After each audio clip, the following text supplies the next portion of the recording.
Pengadilan Negeri Jakarta Pusat pada Senin, tanggal 10 Februari tahun 2025, kembali melanjutkan sidang gugatan perdata yang diajukan 20 tokoh terhadap 8 pihak yang terkait dengan proyek Pantai Indah Kapuk 2 atau PIK 2. Sidang keempat ini memasuki tahap mediasi antara penggugat dengan tergugat, di mana kedelapan tergugat dituding telah melakukan perbuatan melawan hukum dalam membebaskan lahan masyarakat di pesisir pantai utara Tangerang, Banten, karena pembebasan dianggap dilakukan secara semena-mena dan merugikan masyarakat.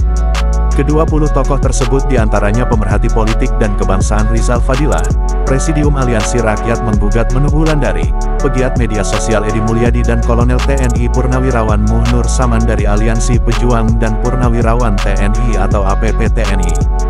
Sementara ke-8 tergugat adalah 1. Bos Agung Sedayu Grup Sugianto Kusuma alias Aguan. 2. Bos Salim Grup Antoni Salim. 3. PT Pantai Indah Kapuk 2 Terbuka atau PANI, perusahaan yang dibentuk Agung Sedayu Grup dan Salim Grup sebagai perusahaan pengembang PIK 2. 4. PT Kuku Mandiri Lestari, perusahaan yang membebaskan lahan untuk PIK 2. 5. Joko Widodo atau Jokowi, Presiden RI ke-7 yang memberikan status proyek strategis nasional untuk proyek Tropical Coastline PIK 2. 6. Menko Perekonomian Airlangga Hartarto. 7. Ketua DPP Abdesi Surtawijaya. 8. Ketua Abdesi Kabupaten Tangerang yang juga Kades Belimbing Kabupaten Tangerang, Mas Kota. Dalam sidang mediasi pertama ini agendanya adalah pemeriksaan administrasi dan kehadiran penggugat dan tergugat. Tidak semua penggugat hadir, akan tetapi 8 tergugat tak ada satupun yang hadir. Bahkan kuasa hukum Aguan dan Antoni Salim mengatakan, kliennya sedang berada di luar negeri. Hakim Mediasi Pengadilan Negeri Jakarta Pusat Daryanto meminta kepada para kuasa hukum tergugat agar pada sidang lanjutan tanggal 18 Februari tahun 2025 yang masih dalam tahapan mediasi, klien-kliennya dihadirkan, termasuk Joko Widodo. Kalau tidak bisa datang ke sini, minimal melalui video call, kata Daryanto. Sidang mediasi pertama ini tidak berlangsung lama, hanya sekitar setengah jam.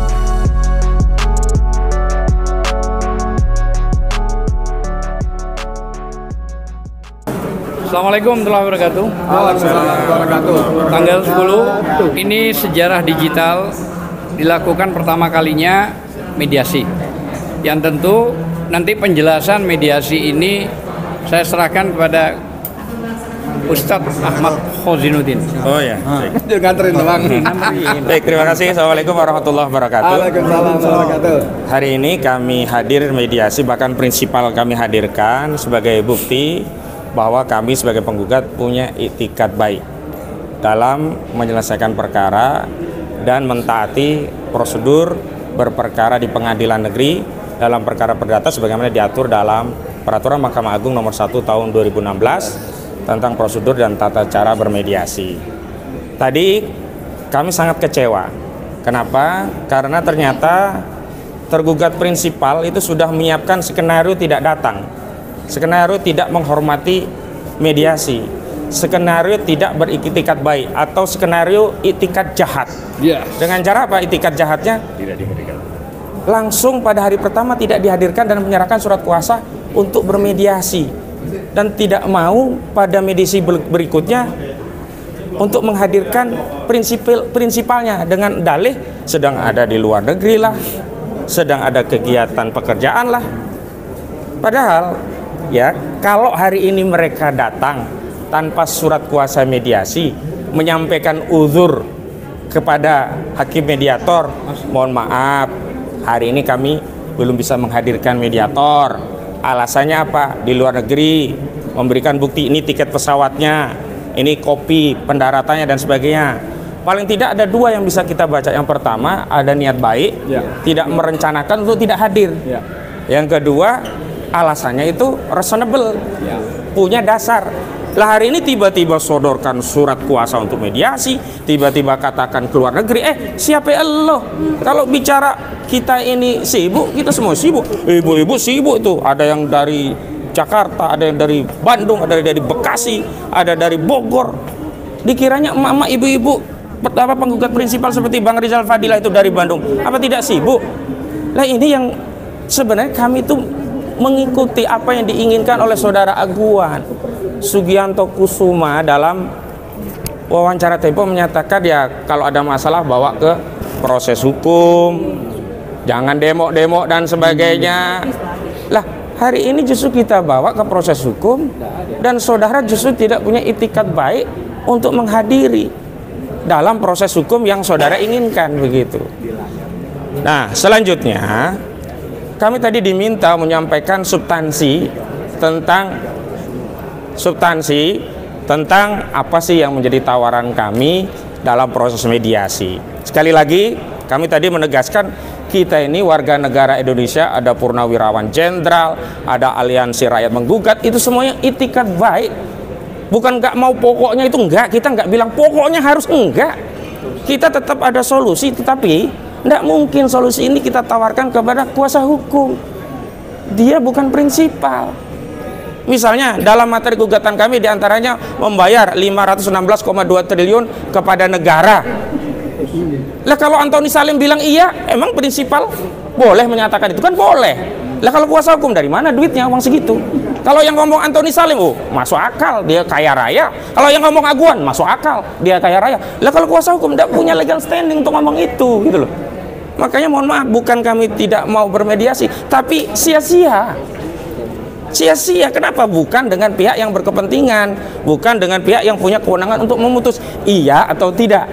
Ketiga, kalaupun ya Antoni Salim datang, Erlangga Hartarto datang, saudara Joko Widodo datang, ya kan? Kemudian Aguan Sugianto Kusuma datang, apakah menjamin ada penyelesaian? Kami pun berbraduga kuat juga belum tentu selesai, belum tentu. Karena mereka ini bisa melakukan kejahatan begitu banyak di Banten, di proyek PIK 2, apalagi dalam konteks bermediasi. Yang sudah mereka lakukan saja begitu banyak orang terzalimi, apalagi hanya 20 penggugat gitu. Belum tentu, tapi kami sebenarnya ingin menegaskan, ini loh yang komitmen terhadap NKRI, taat pada hukum. Ini loh yang harusnya rule of the law, kalau ada sengketa dengan warga negara lain diselesaikan secara hukum.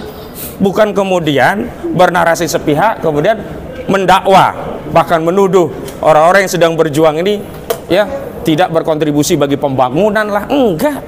Sekali lagi, kita tidak anti pembangunan, nggak ada masalah pembangunan, tapi setiap pembangunan yang dibangun di asas penindasan, merampas tanah rakyat, tidak ada nilainya bagi kami.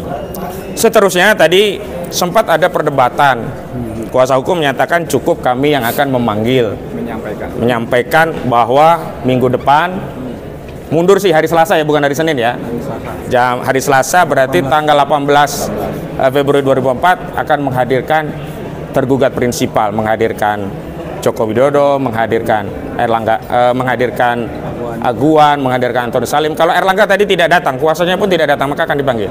Tapi tadi menarik, Bu Kurnia Triroya ini menyampaikan bahwa persoalannya kita sudah terlalu banyak ya pengalaman buruk dengan saudara Joko Widodo. Bukan kita tidak percaya pada kuasa hukumnya, tetapi kita ingin negara hadir melalui apa? Pemanggilan resmi dari pengadilan. Kalau ternyata nanti panggilan resmi tidak hadir, ya sudah, kita menjadi punya hak konstitusional untuk menyatakan Erlangga Hartarto, Joko Widodo, Sugianto Kusumo, Antoni Salim, Mas Kota, Surtawijaya adalah orang-orang yang tidak punya itikat baik, atau dalam pengertian lain mereka ini punya itikat jahat, tidak mau hadir dalam proses mediasi secara langsung. Dan yang terakhir dari yang terakhir, kan nanti ada yang lainnya. Sekali lagi, yang kami perjuangkan itu bukan kepentingan kami, bukan kepentingan Bang Edi Mulyadi, bukan kepentingan Bang Rizal Fadilah, bukan kepentingan ARM, bukan kepentingan Forum Purnawirawan Pejuang Indonesia ya, FPPI ya, bukan kepentingan kuasa hukum, bukan, tapi kepentingan rakyat Banten, bahkan kepentingan seluruh rakyat Indonesia.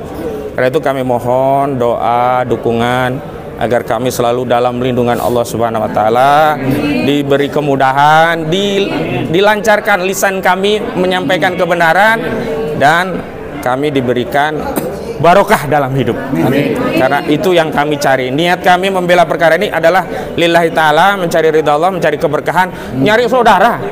Karena semua saudara kita di Banten itu ketika kita tolong, kita ingin membangun persaudaraan dengan mereka.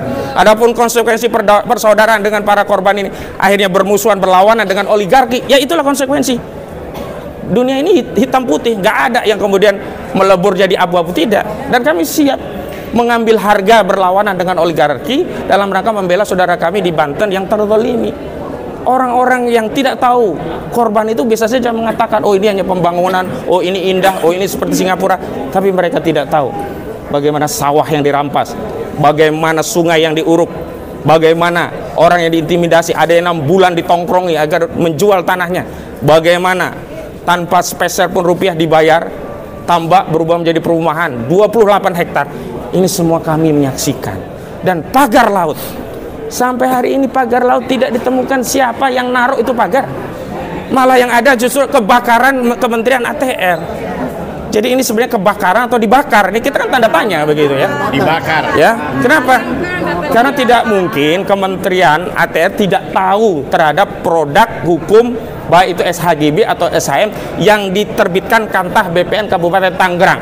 Walaupun dalihnya itu kewenangan dari BPN Tangerang, iya, dari sisi besiking ya, produk keputusan tata usaha negara ini memang kewenangan dari BPN Tangerang, tetapi tidak mungkin tanpa koordinasi, minta arahan, petunjuk, bahkan persetujuan dari institusi di atasnya, entah itu Kanwil, bahkan Kementerian ATR atau Kepala BPN. Sehingga mari rakyat kita kawal kasus ini sampai tuntas.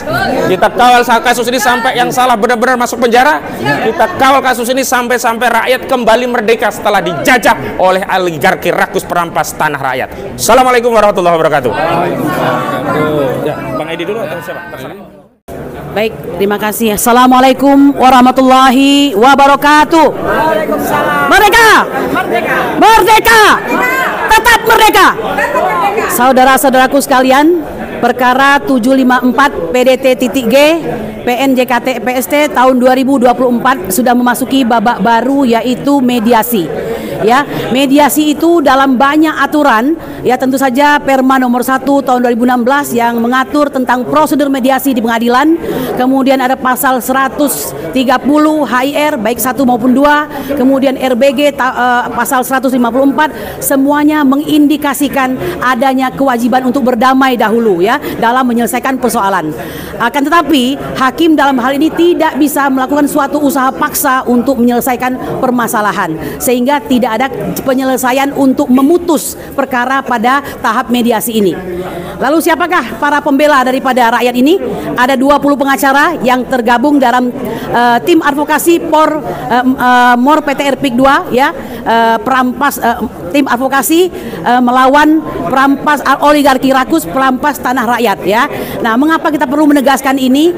Karena dalam persidangan maupun dalam mediasi maupun dalam tahap apapun, mereka tetap berjiwa membela kepentingan rakyat dan kedaulatan Republik Indonesia. Itu sudah tergambar tadi di dalam persidangan ya. Jika Anda mengenal kata-kata bijak solus populi suprema lex exto, bahwa keselamatan daripada rakyat itu adalah suatu prioritas utama, maka mohon maaf ya, kami melihat ini ada suatu upaya daripada pengacara pihak lawan yang berusaha merubah kata-kata bijak ini menjadi solus oligarki suprema lex exto. Jadi keselamatan oligarki merupakan suatu prioritas utama ya. Ini bukan fitnah ya. Kami ingin mengatakan, sudah seharusnya jika yang Anda maksud dengan berdamai itu bukan berdamai untuk kong kali kong ya, bukan berdamai untuk saling kedip mata ya, berapa yang kau mau, berapa yang kau minta untuk bisa menyelesaikan masalah, bukan itu ya. Apa yang dimaksud dengan berdamai itu?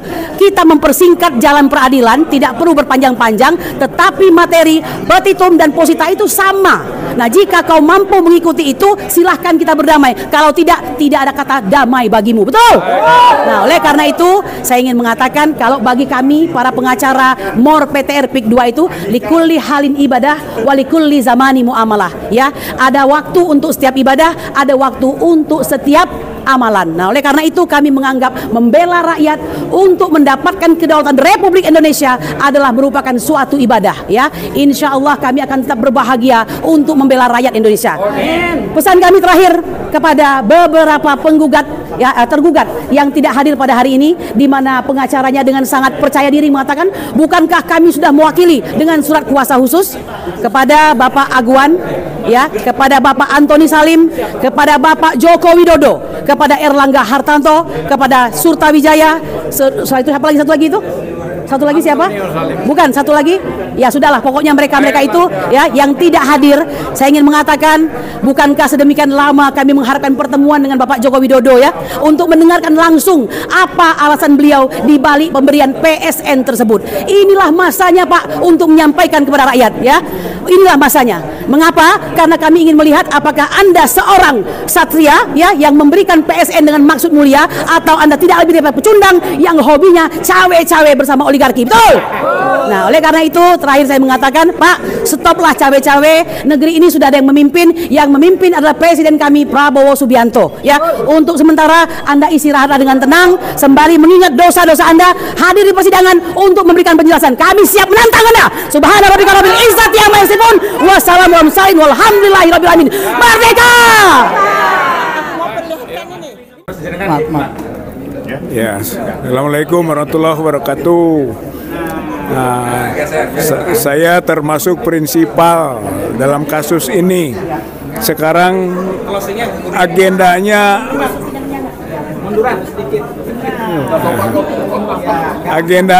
agenda mediasi. Mediasi itu perdamaian, begitu intinya. Tapi dalam hukum itu berlaku civis pacem para bellum. Artinya kalau mau damai siapkan perang. Gitu. Jadi kita sebagai penggugat ini sudah siap perang secara hukum, gitu ya. Karena untuk akhirnya bisa mencapai keseimbangan, equilibrium, gitu, tentang mengembalikan lagi hak-hak rakyat yang telah dirampas oleh Aguan, Antoni Salim, Erlangga, Jokowi, dan teman-teman yang lainnya. Jadi kita memang sudah siap perang hukum di sini. Itulah yang kita sebut tadi dengan kalimat siap masuk ke pokok perkara. Tapi sekarang kan area damai. Nah, untuk damai ya siap perang. Itu satu poin utama. Kedua, bahwa Aguan katanya sedang ke luar negeri. Jangan-jangan kabur. Gitu ya. Menurut saya ini harus dicekal cepat-cepat. Gitu. Ini ada pertanda. Ini sinyal bahwa Aguan mau kabur. Sekarang sudah ada bukti di luar negeri katanya kan begitu. Jadi cegah sekarang imigrasi atas Aguan, atas Antoni. Jangan sampai orang yang berbuat zalim, jahat kepada rakyat dibiarkan kabur. Yang ketiga, tadi sudah disampaikan bahwa setelah dipanggil harus hadir sekurang-kurangnya dengan video call. Tapi kuasa hukum kita hebat.